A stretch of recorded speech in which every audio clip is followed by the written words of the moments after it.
what we've just discussed. The first thing, it's always very important to know your numbers. Secondly, if you can, try to automate your savings, know what works for you, and stick to that. And be frugal. This is something that I didn't mention. Be frugal. Being frugal doesn't mean being cheap. I think a lot of people confuse the two because cheap is very expensive. If you buy something cheap, you constantly have to replace it, and in the long run, it's that much more expensive. Being frugal just means being reasonable about how you're spending. And so, if you're required to splurge, for example, on a laptop, if you're required to splurge, I don't know, on where you're living, in the long term, it's not going to cost you as much because you've got quality, right? Have an emergency fund.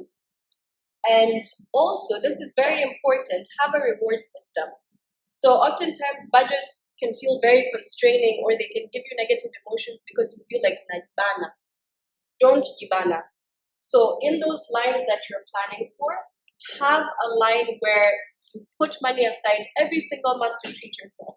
If you're someone who enjoys burgers, put a line for your burgers. If you're someone who enjoys going to the salon and the spa to treat yourself, put a line there, because when you're allowing yourself to actually enjoy yourself as you're making all these plans, it allows you to be consistent with your budget.